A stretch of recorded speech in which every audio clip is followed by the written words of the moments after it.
The Pittsburgh Steelers lost to the Seattle Seahawks Sunday. I'm Chris Carter of the Locked On Steelers podcast. The biggest thing about this loss, though, is that the Steelers are losing the matchups they're building their game plan on. I'll explain how crucial that is here on today's episode. Let's get into it.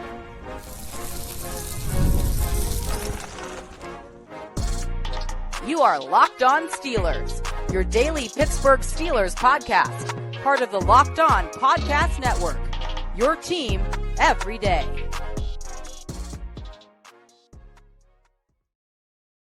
Hello and welcome to the Locked On Steelers podcast. I'm your host, Chris Carter, bringing you your daily dose of all things on the Pittsburgh Steelers. As always, you can find the show in your favorite podcasting apps and on YouTube. Like this video if you enjoy it. Subscribe to this YouTube channel to get all of your daily Monday through Friday episodes as well as our bonus content. We thank you for making us your first listen every day because we're your team every day. Again, you can read my work at the Pittsburgh Post-Gazette. Let's talk about this game because I did my little short clip afterwards where I talked about certain things. This game was lost on some key mistakes in some bad moments for the Steelers. Caleb Johnson's right at the top of the list, letting the ball bounce over his head, whether he touched it or not. Everyone debates, oh, he touched it, he didn't touch it. Just don't let the ball bounce freely into the end zone. Cover it up, take the touchback, make sure it's not a touchdown. And he didn't do that. A la Barry Foster back from like 1990. Still old school Steelers fans know that one. But you have multiple key turnovers and then key third down losses in this game that just came at back-breaking times. And that, to me, is the thing that really hurt the Steelers in this game. Now, on the whole, you look at it, they held the Seahawks to 6 of 14 on third downs. Not a terrible rate, 43%, but you want to be higher than that. And the problem is, I'd say about 4 of those 6 came in just really tough moments where they had things lined up, they had the matchups they wanted, and they still lost. And to me, that is the biggest problem the Steelers are facing right now is they are getting matchups, they're getting schemes, they're getting alignments that work, that should work in their favor, but they're still losing them. Here was my conversation with Patrick Queen in the Steelers locker room. I want you to see how he responds to my questions, and then there's a couple questions after that where he won't point the finger, but you can tell he's protecting someone. Here's Patrick Queen. Patrick, it seemed like you guys figured something out after the first drive, and then they were able to strike back down the middle part of the field. What did you guys get right, and how did they counter you guys in this game? We just kept running the same stuff we was running. We just was playing good. And obviously, when we didn't play good, they exposed it, and that's what happens when you don't play consistent. Stuff like today happens. So we gotta get back to the drawing board, go to work, get better. That's simple. You guys have given up more than 20 points for a second straight game. We know that how good they're talented this defense is. What do you guys feel like you have to do as a collective to get to the point that you think you can get? I think we just all got to look in the mirror, myself first off, and just get better. I don't think it's no easy answer, no shortcut. I think we just all got to go to work, get honed in on the details, be where we were supposed to be, make the plays that we're supposed to make. I could have got us off the field on that third down with Sam Darnold. I didn't get him down, and that led to points. So it's that simple. The plays that we got to make. He was hitting passes over the middle. What was he doing to kind of find open spots on you guys? It was just running man, and guys was getting inside, and when we did switch it up, they'll get a check down here and there. I just feel like we just got to be better. Zone coverage, man coverage, whatever it is, I just feel like we just got to be better. Like I said, when our play to make, we just got to make it. Is it a scheme thing, or is it people not being in the right position, communication? Can you put your finger on where the breakdowns are? I don't want to answer that one. Game plan was there a specific that you thought you guys had a good spot that you had ironed out that just didn't manifest today? I don't want to answer that one. I'm sorry.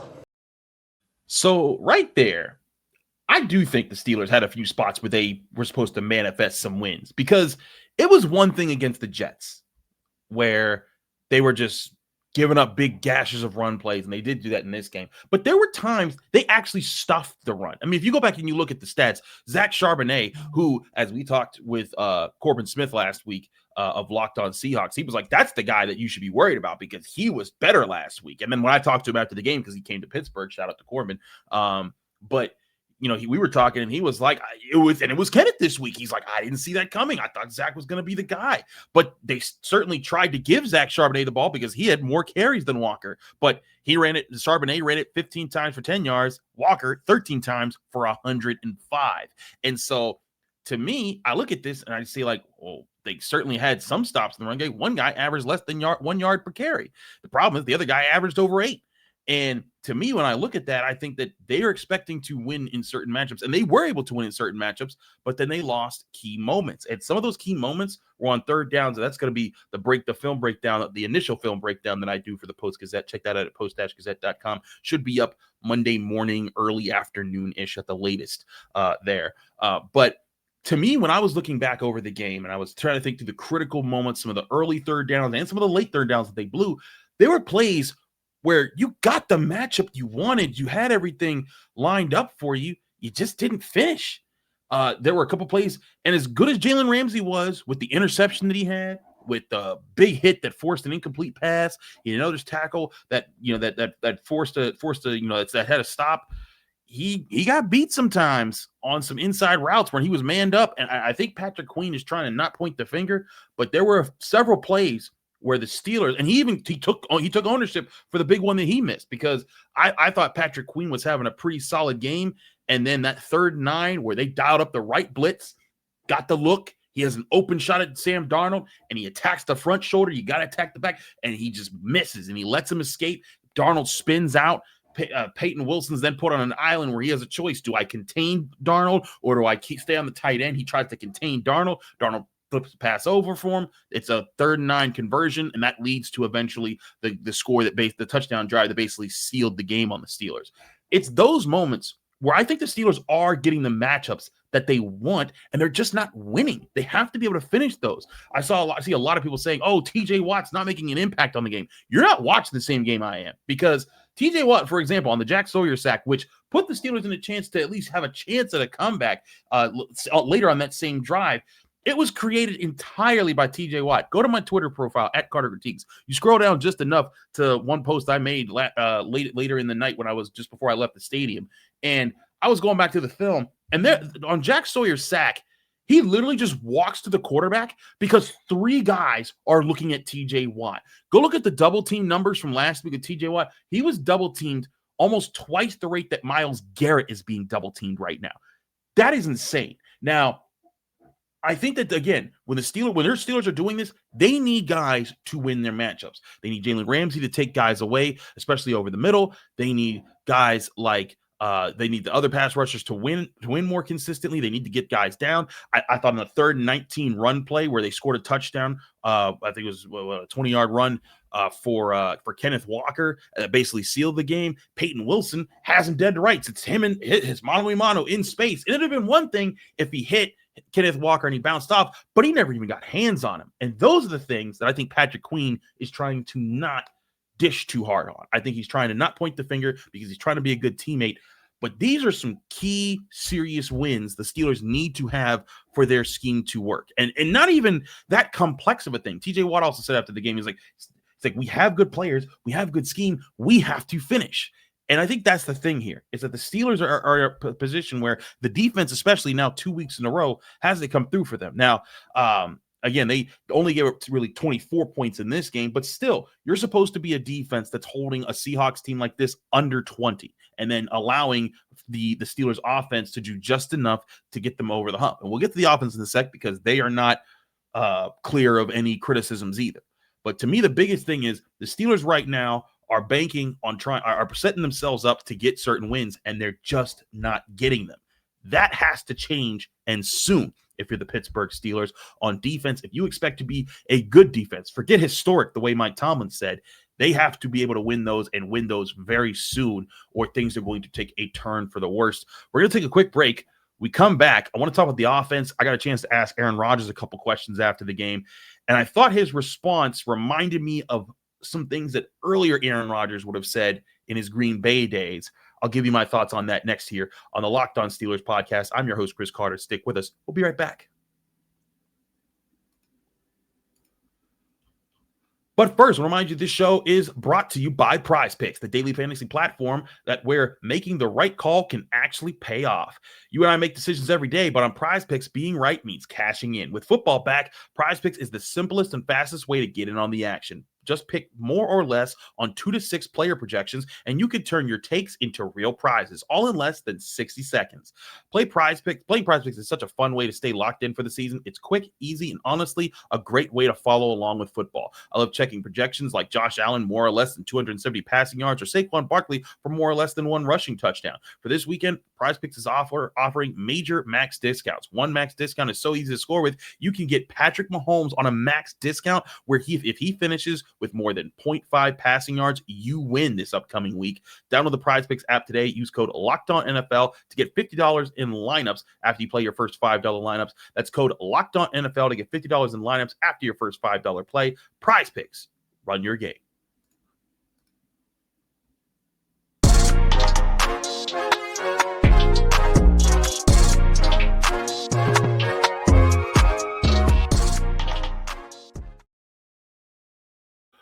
We're back here on the Locked On Steelers podcast. I'm your host, Chris Carter. We continue our episode here. I want to switch to the offense because as rough as the defense was, the offense I felt left a lot on the table as well. I felt like one of the main things that the Steelers should have been able to capitalize on this game was targeting the Seahawks secondary, especially when Devin Witherspoon was noted to be out. And they really didn't get to do that. The Steelers' leading receiver was Jaylen Warren, who caught 4 of 4 passes for 86 yards. I thought Jaylen Warren was kind of the Steelers' player of the game. He had 86 yards to the air, 48 yards on the ground. Pretty solid overall performance for that guy. But Aaron Rodgers, I felt like, wasn't able to figure out consistently what the Seahawks were doing deeper down the field and resulted to a lot of checkdowns in this game. And the offensive line certainly didn't have a very good day, but this was not a terrible day, in my opinion. And I still got to look back at the All-22 and get a full look at this game. But there were several times where, like a lot of people were like, Broderick Jones is the problem. I was like, buddy, he was containing his guy. I thought Troy Faltano gave up more pressures than he should have. I thought Isaiah Seumalo had some rough plays here and there. But all in all, I felt like the bigger problem was the Steelers were trying to do certain things, and I think the Seahawks were effectively taking them away enough to discourage Aaron Rodgers from going there. And I think part of it was they stayed in too high shell. They played a lot of zone, and they said, go ahead, Steelers, run the ball on us. And the Steelers did just okay running the ball. They didn't do too great. Jaylen Warren ran 14 times for 48 yards, which isn't terrible, but that's a 3.4 yards per carry average.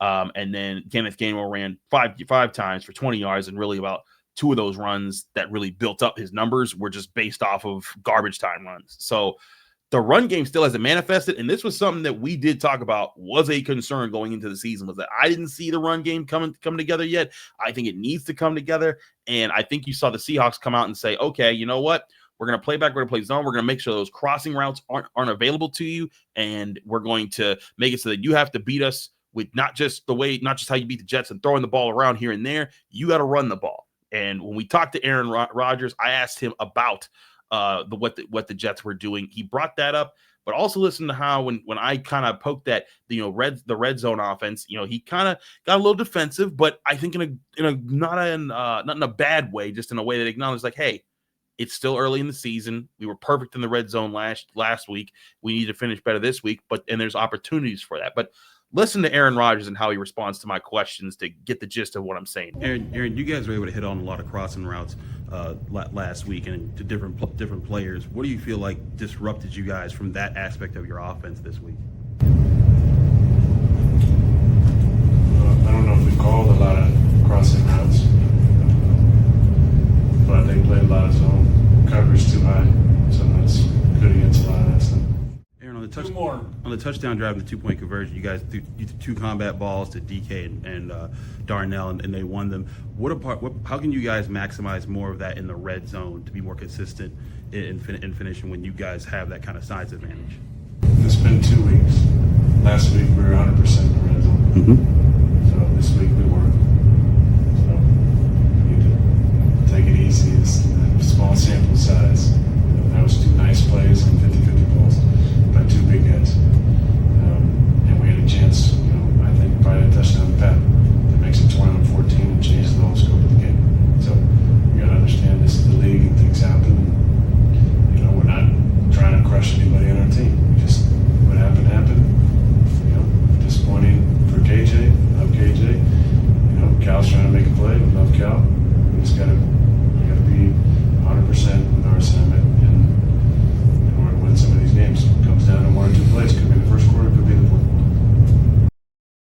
So you saw me say it's been 2 weeks. That felt very RELAX of Aaron Rodgers. Not saying like, hey, this ain't the big deal just yet. But I will say this.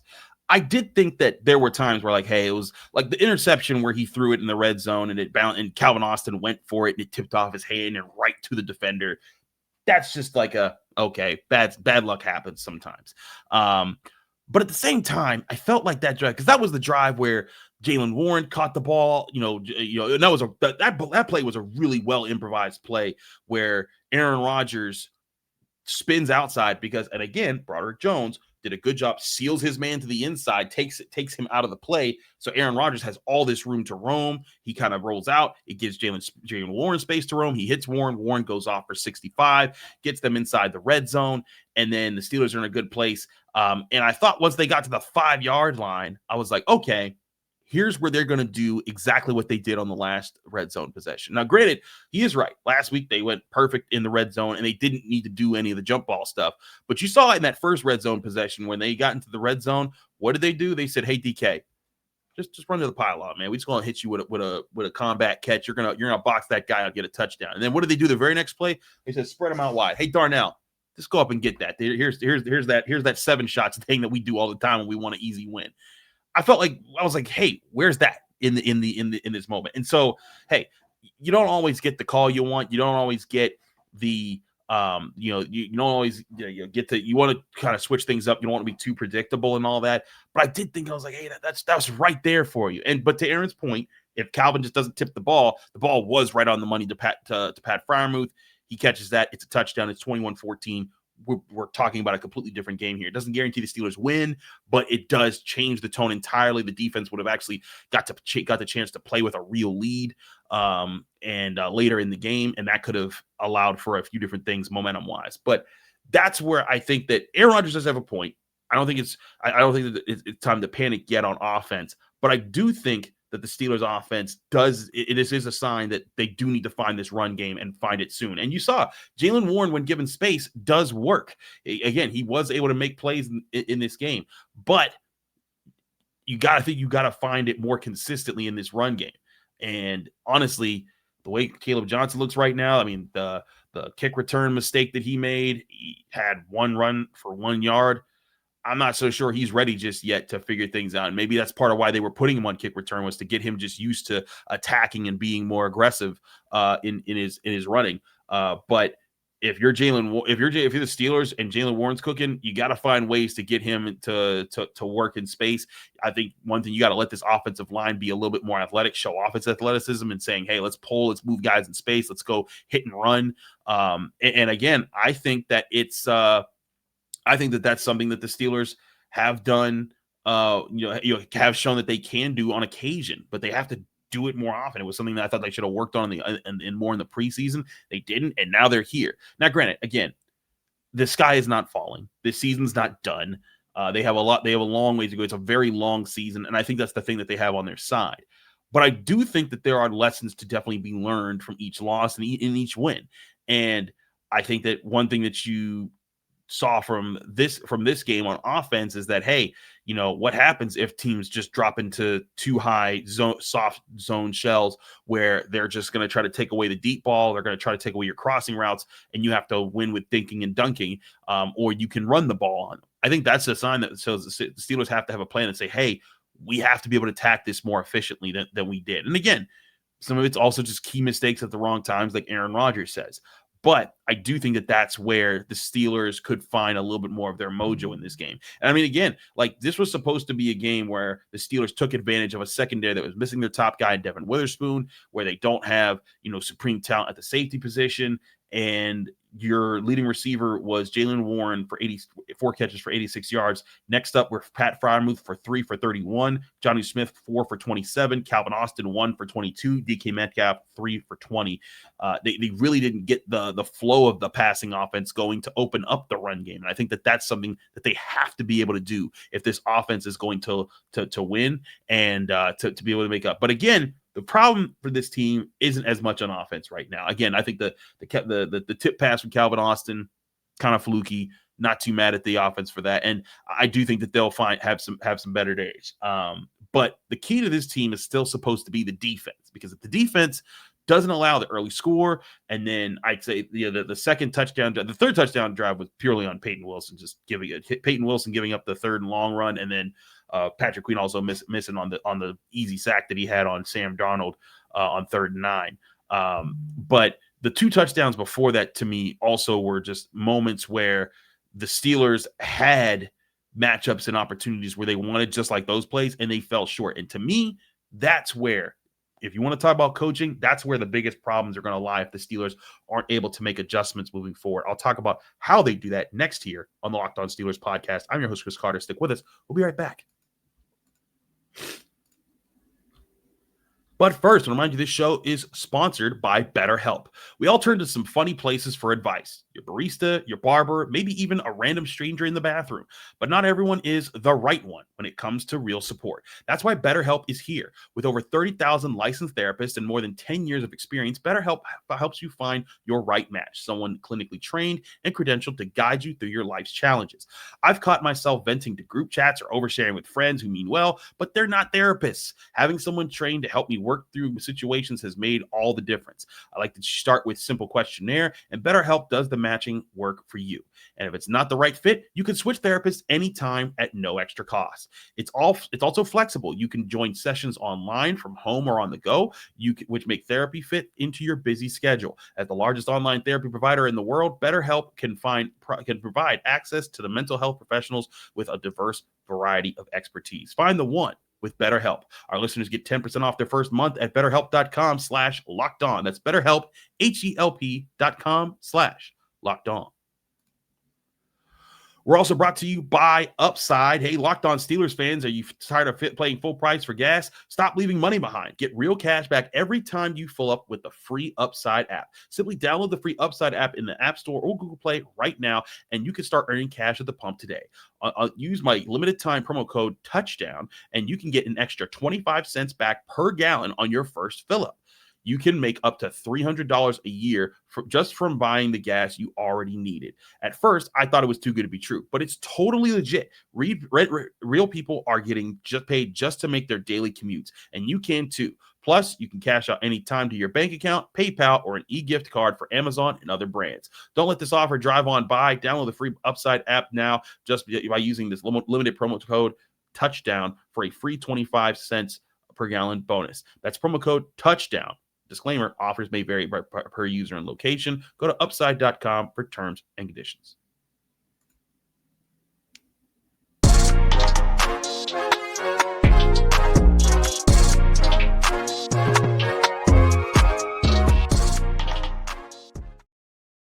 We're back here on the Locked On Steelers podcast. I'm your host, Chris Carter. We continue our episode here, breaking down the Steelers' 31-17 loss to the Seattle Seahawks. So I want to talk about coaching, but whenever I talk about things, I always try to come from a nuanced sense of perspective where I've done some research, done some work on it, and I've looked at things, and I try to not just come out with the hack of here's just this raw opinion where I'm just going to say this thing that seems obvious and it's just the surface level material. And I think that take, if you're going at coaching this week, is Mike Tomlin should have gone for it from 4th and 1. And listen, I think he should have gone for it on 4th and 1. I was thinking, I want to go for this one. But people who are saying that the Steelers lost the game and I'm not going on 4th and 1 are out of their absolute mind. Because at that point in the game, it was still the third quarter and the Steelers were tied 14-14. Even after the drive that came after that punt, they were down 17-14. I think they lost the game when Caleb Johnson let the ball bounce over his head in the end zone and let the Seahawks get a free touchdown. I think a bigger consequence in the game was the Calvin Austin tip pass that resulted in a red zone interception. I think those two plays were the plays that lost the game. But I do think that the Steelers could have gone for 4th 1. But I just don't think that that's the biggest problem the Steelers are facing coaching-wise right now. Because people often want to blame coaching for everything under the sun. They say, this guy miscommunicated, that's on coaching. This guy missed a tackle, that's on coaching. I think where coaching comes into play is when you see that certain guys can't fill a role, you have to find a way to circumvent that, work around it, or get them to learn how to fill the role. And that's where I think the Steelers are having the biggest problem right now. Because if you look at how this game was played, again, you look at the third down failures that they had on defense. They weren't plays where there was just like, we were totally out of position there. It was plays where Jalen Ramsey was one-on-one with a guy and he lost. It was plays where Patrick Queen they had the right blitz. They actually blitzed. They sent the heat. There were times they moved TJ Watt over the left tackle and they were able to get pressure, but they didn't bring down Sam Darnold, or they didn't contain him, and he broke contain, and he was able to find an open guy based off of that. There were just plays where they absolutely had it in front of them, and they whiffed. And now the question comes. I think the biggest question with coaching is, are there certain things that you're willing to live with, that you think you can get around, or that you're trusting to just get better? Because that's where I think the best coaching happens, is that oftentimes you'll be sitting there and you're saying, hey, we should win this matchup, and you didn't win that matchup 1 week. Now, you could hit the panic button and say, you know what, we're never going to win that matchup no matter who we're facing. We're just going to scrap this plan. We're going to go with a whole new plan. But oftentimes you do that, that's what causes chaos. You say, hey, we don't believe in you, and then the player doesn't believe in themselves. You don't give them a chance to develop because you're saying, hey, we don't trust you to win these matchups, and then that becomes an issue. But then you have to find that balance, right, of how long do you let a player stick to an assignment that they're not winning consistently before you eventually say, hey, we got to change this plan around? And that's the thing that I think this Steelers team, the Steelers coaching staff, is going to struggle with the most this year if guys aren't able to win. Because, for example, Keanu Benton, nose tackle again in this game. Just raw watching, I haven't looked closely back at his all-22 tape yet or anything, but I felt like he still got pushed off the ball way too much. Now, there were plays where he did win more times, I think at a higher rate in this game, but there were still too many plays where he got pushed off the ball, and it caused problems across the board. I think that there were times where Jalen Ramsey lost in certain situations. And, this is a Steelers team that I think prides itself on they like their cover man. They want to be able to go man to man, bump and run, run with guys. Maybe that's not who they are. Now, granted, I'm going to also give the defense a little bit of grace in that they were missing 4 starters. They still haven't seen Derek Harmon this year, and that could change a lot about how the defensive line operates. Joey Porter was missing this game, and Deshaun Elliott was missing this game. And then Alex Highsmith ended up missing most of this game with an injury. Looks like he might be out for a bit with a high ankle sprain, so that's another thing to be looking at. So you give the defense some bit of grace. But if you're the coaching staff, you have to start looking at things and saying, okay, can Keanu Benton circumvent this problem at nose tackle? Because as we said last week, when I asked Mike Tomlin, Terrell Austin, even Cam Hayward, across the board, they were like, that guy can do it. He can do the job. But if he can't do the job, it's up to you to either, if you're going to leave him there, to find a way to make it so that doesn't hurt your defense. Because for back-to-back weeks, I think it has.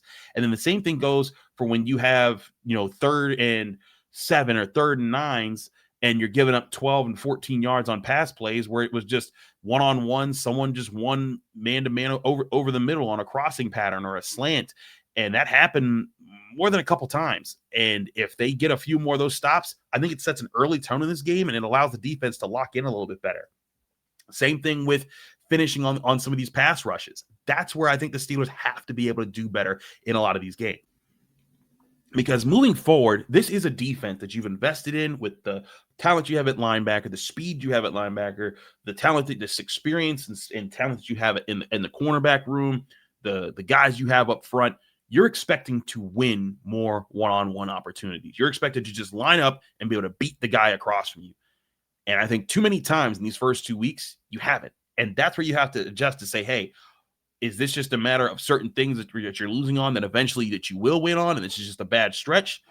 You could gamble on that. But this coaching staff has to identify, is that just the issue? Or is this a bigger problem where maybe they need to not put as much on the one-on-ones? Maybe they do need to resort to some more trickier zone coverages where it's saying, hey, you know what, Jalen Ramsey, we know that you're a dog. We know that you're a bad man, and you know that you can win in one-on-one, man-to-man matchups. But what if we work on plays where we're disguising more man and we're dropping into zones where we can effectively force guys into worse decisions? And then on the same token, on the pass rush, they have to be able to get after the quarterback and finish the quarterback. Cam Hayward, I asked him about that and gave a pretty straight up answer, just saying like, hey, they have things to work on, but it has to come hand in hand. Here was Cam Hayward when I asked him about it in the locker room. What do you guys have to do better as a pass rush unit to get home? It seems like you guys have gotten close a few times the last 2 weeks and just not finished as much as you had last year. Yeah, we just got to keep beating on the door. A couple times, guys were just wide open or we didn't keep contained. it all works hand in hand. I've never met a good rush without a good secondary, and I've never met a good secondary without a good rush. So we got to clean that up. Got a lot of tape to watch, but we're working to fix that. So, like, this is the thing, is that these aren't, I don't think there's some whole-scale scheme problem the Steelers have, unless these guys just aren't going to win many one-on-one matchups this year. Now, I still think Jalen Ramsey is still probably going to be a pretty good corner for the Steelers this year. Heck, he made quite a few plays in this game. He just also lost some others. And I think there's also times where Peyton Wilson, I've seen make that play on the guy like Kenneth Walker before. I've seen him run stride for stride with guys faster than Kenneth Walker. He whiffed there. I've seen Keanu Benton in this very game have plays where he was able to stand up his man and, set the play up so they can get a good run stuff. Again, we've seen these things happen. We've seen guys finish. I've seen Patrick Queen finish plays where he sacks more mobile quarterbacks than Sam Darnold. Problem is, you got to actually do it. And to me, that's where the biggest question with the coaching staff is going to lie.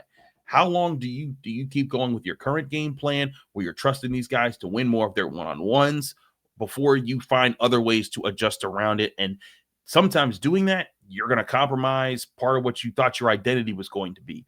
But if you shift it properly, you can still find an identity that makes you a winnable football team. And that is the challenge that faces Mike Tomlin, Terrell Austin, Arthur Smith too. He's not out of this either, because I thought there were some moments the offense stalled with decisions that I didn't fully agree with. But everyone involved here on the coaching staff needs to be hitting the drawing board. He needs to be hitting the classroom and saying, all right, this hasn't worked. Let's figure out why this hasn't worked. Is it just technical things that we can win with if we just get very fundamental things out of our guys that we know we can get?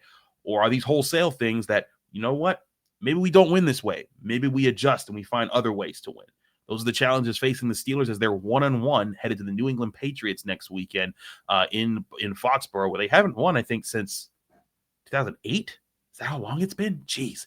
They got a lot to clean up. We'll talk more about that when I look at the All-22 film and give you my grades on tomorrow's episode of the Locked On Steelers podcast. I'm your host, Chris Carter. Follow me on Twitter, Instagram, TikTok, Blue Sky, wherever you get your social media. At Carter Critiques is always my handle. Read my work at the Pittsburgh Post-Gazette, going post-gazette.com, and find me here on the Locked On Steelers podcast every day, Monday through Friday, on your favorite podcasting apps and on YouTube. Like this video if you enjoy it. Subscribe to this channel to get all of those episodes back here tomorrow with our grades here on the Locked On Steelers podcast.